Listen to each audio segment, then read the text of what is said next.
کیا آپ نے کبھی ہاسٹل پارٹ 2 کا وہ خوفناک سین دیکھا ہے جہاں ایک عورت ایک جوان لڑکی کے خون میں نہاتی ہے؟ کیا آپ کو دی کاؤنٹس جیسی فلمیں یاد ہے جن میں ایک عورت حسن اور جوانی کے نشے میں سینکڑوں لڑکیوں کا خون بہاتی ہے؟ کیا آپ نے باتری کاؤنٹس آف بلڈ دیکھی ہے جہاں میلوں میں دکھائی جانے والی شان و شوکت کے پیچھے چیخیں دبی ہوئی تھی؟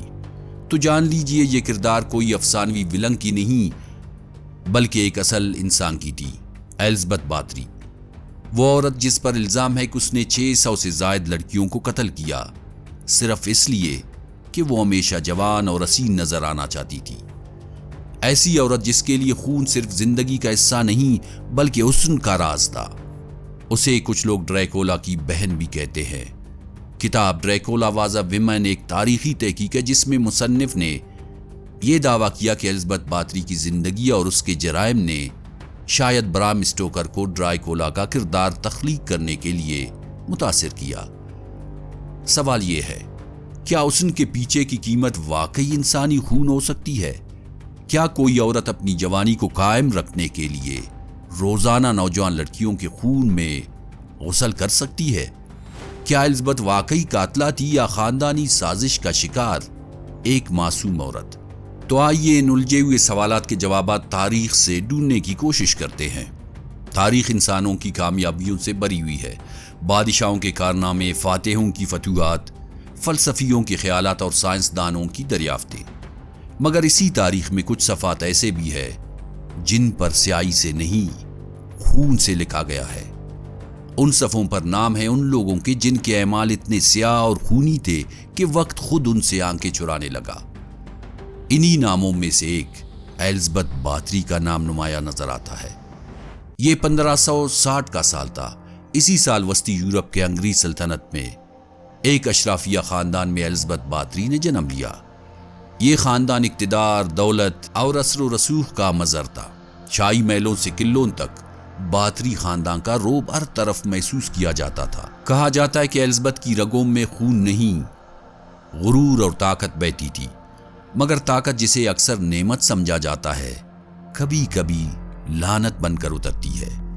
الزبتھ کے بچپن کے متعلق جو روایات آج تک زندہ ہے وہ حیرت سے زیادہ خوف پیدا کرتی ہے۔ کہا جاتا ہے جب وہ محض 5 برس کی تھی اس نے اپنے ایک نوکر کو زمین پر گرا کر اس پر چیوٹیاں چڑھاتے ہوئے خوشی محسوس کر رہی تھی۔ بچپن ہی سے وہ خون، درد اور تکلیف کو عام سمجھنے لگی تھی۔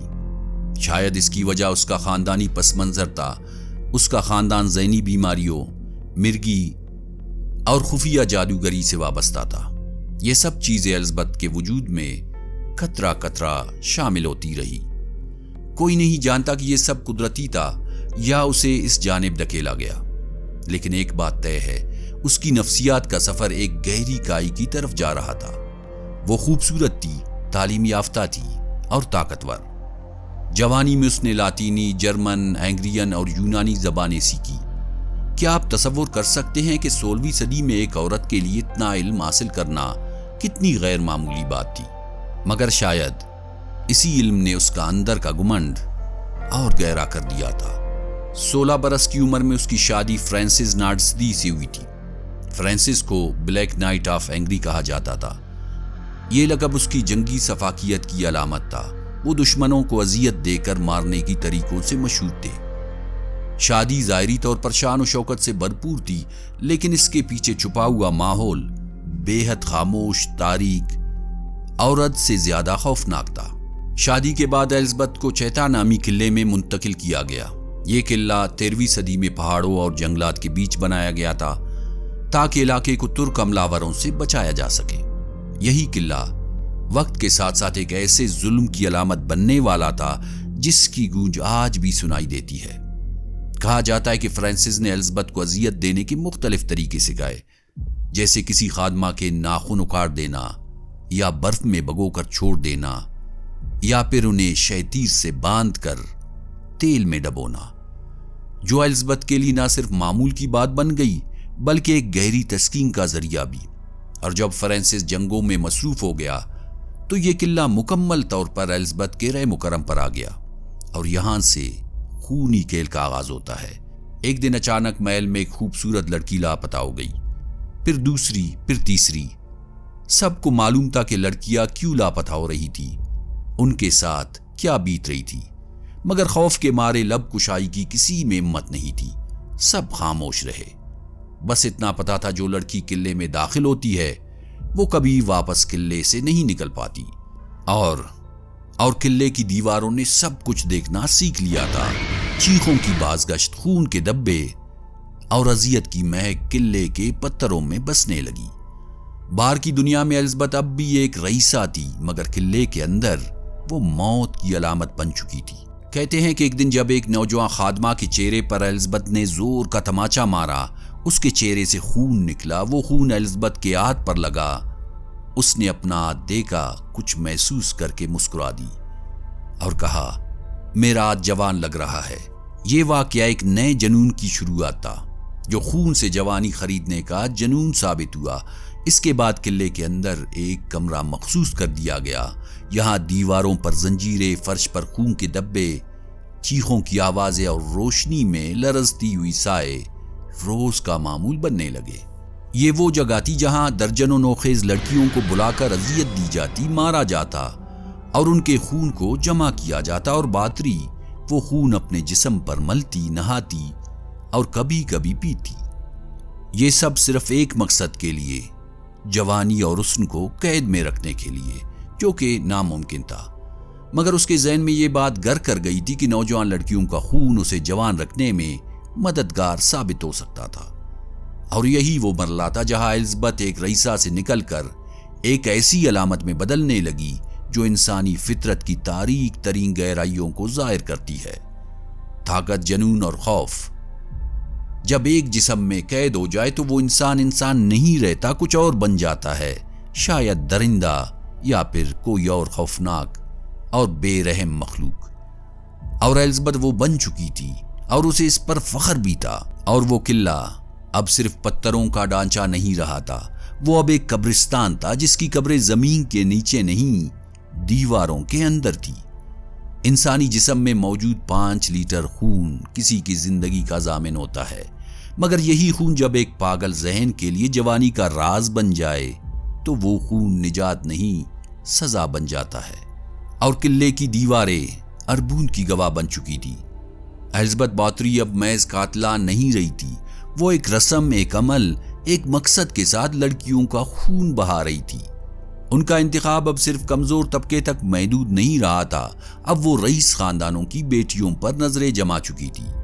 اب خونی کمرے میں اذیتوں کا سلسلہ طویل ہوتا جا رہا تھا۔ یہاں پر اذیت کے وہ آلات رکھے گئے تھے جو یورپ کے بدترین قید خانوں میں بھی شاید ہی دیکھے گئے ہو، جیسے ایک خاص پنجرہ جس میں لڑکی کو بند کر کے نیچے سے خنجر چلایا جاتا، ایک لوہے کا قفس جس میں کانٹوں سے جسم چیر کر خون بہایا جاتا، اور ایک مخصوص پتھر کا تخت جس پر مقتولہ کو لٹا کر اس کا خون جمع کیا جاتا۔ اس درندگی میں الزبتھ اکیلی نہیں تھی، اس کے ساتھ کئی وفادار خادمائیں اور نوکر شامل تھے۔ کچھ خوف کے مارے مجبوراً اس بے رحمی کا حصہ بنے، کچھ اپنی مرضی سے اس کے جنون میں شریک ہو چکی تھی۔ ایک عورت جو الزبتھ کی قریبی ساتھی تھی، وہ لڑکیوں کو بہانے سے قلعے تک لاتی، کہتی کہ یہاں نوکری ہے، تحفظ ہے، خوشحال زندگی ہے، مگر قلعہ ان کے لیے نوکری نہیں، آخری قیام گاہ بن جاتا۔ مگر کہتے ہیں کہ اندھیرے چاہے جتنے بھی گہرے ہو، کبھی نہ کبھی روشنی ان میں رستہ بنا لیتی ہے۔ ایک دن ایک نوجوان خادمہ جو شدید زخمی ہو چکی تھی، موت کے قریب چیختی ہوئی قلعے سے فرار ہو گئی۔ اسے راستے میں ایک چرواہے نے دیکھا اور مقامی پادری کو اطلاع دی۔ پہلی بار کسی نے باہر جا کر یہ کہا کہ الزبتھ باتری کوئی رئیسہ نہیں، ایک قاتلہ ہے۔ چرچ جو اس وقت یورپ کی سب سے طاقتور مذہبی قوت تھا، اسے بھی یہ شکایت سن کر جھٹکا لگا، مگر وہ خاموش رہا۔ کیونکہ الزبتھ صرف ایک عورت نہیں تھی، وہ شاہی خاندان سے تعلق رکھتی تھی، ایک طاقتور خاندان سے۔ اس کا شوہر ترکوں کے خلاف لڑنے والا سپہ سالار تھا اور وہ خود بادشاہ سے قریب تھی۔ ایسے میں اس کے خلاف بات کرنا خطرے کو دعوت دینے یا مراد سے ہاتھ دھونے کے مترادف تھا۔ چرچ کی یہ خاموشی ایک معصوم کی چیخ سے زیادہ طاقتور تھی، لیکن جیسے جیسے شکایات بڑھنے لگی، ویسے ویسے قلعے کی خوفناک حقیقت باہر آتی گئی۔ قصبوں میں ماں باپ اپنی بیٹیوں کو قلعے کے نام سے ڈرایا کرتے تھے۔ بازاروں میں سرگوشیاں ہونے لگی۔ یہی وہ وقت تھا جب کنگ میٹیاس نے بالآخر ایک سخت اقدام اٹھایا۔ 1610 کی ایک سرد رات بادشاہ کے حکم پر پال ٹورزو، جو کہ عدالت عظمیٰ کا ایک اہلکار تھا، قلعے میں داخل ہوا۔ اس کے ہمراہ چند سپاہی اور گواہ تھے۔ اندر داخل ہوتے ہی جو کچھ انہوں نے وہاں دیکھا وہ صرف ایک قتل گاہ نہیں تھی، بلکہ انسانی روح کی تباہی کا عجیب و غریب منظر تھا۔ فرش پر خون کے دبے، دیواروں میں چھپے جسم، دھندلے چراغوں کے سائے میں لٹکتی ہوئی زنجیریں، اور ایک نوجوان لڑکی کی لاش جس کا خون ابھی تازہ تھا۔ ایلزبتھ اپنے کمرے میں سفید لباس پہنے، چہرے پر سکون، جیسے کچھ ہوا ہی نہ ہو۔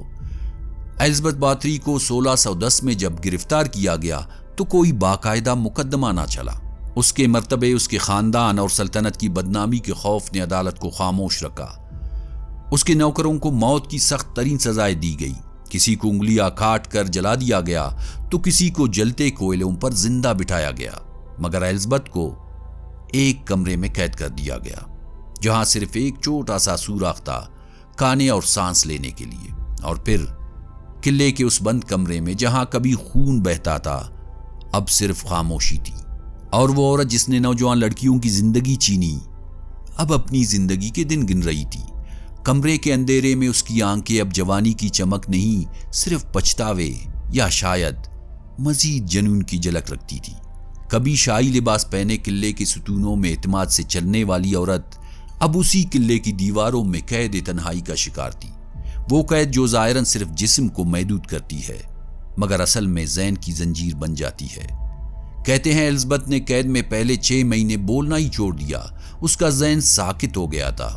پھر آہستہ آہستہ وہ خود سے، دیواروں سے، اپنے ماضی کے سایوں سے باتیں کرنے لگی۔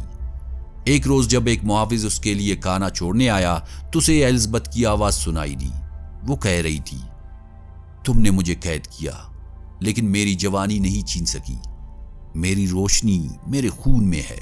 کہا جاتا ہے کہ وہ ان لڑکیوں کی چیخیں سننے لگی تھی جنہیں وہ مار چکی تھی، یا شاید وہ چیخیں اس کے ضمیر کی آواز تھی جو اب دیر سے جاگ رہی تھی۔ 21 اگست 1614 کی رات قلعے میں خاموشی چھائی ہوئی تھی۔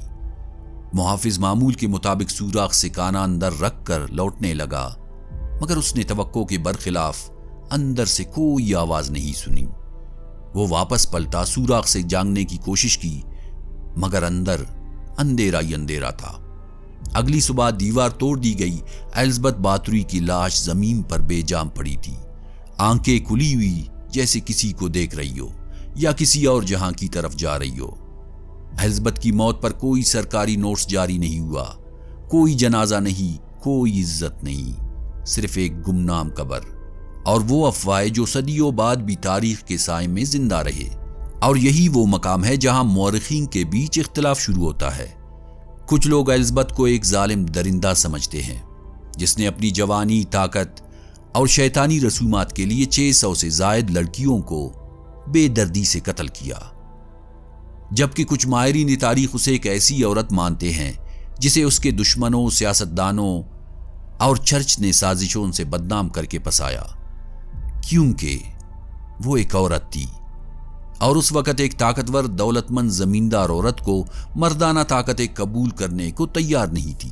آج ہنگری اور سلواکیا میں کئی لوگ ایلزبتھ کی روح کو قلعے میں بھٹکتے دیکھنے کے دعوے کرتے ہیں۔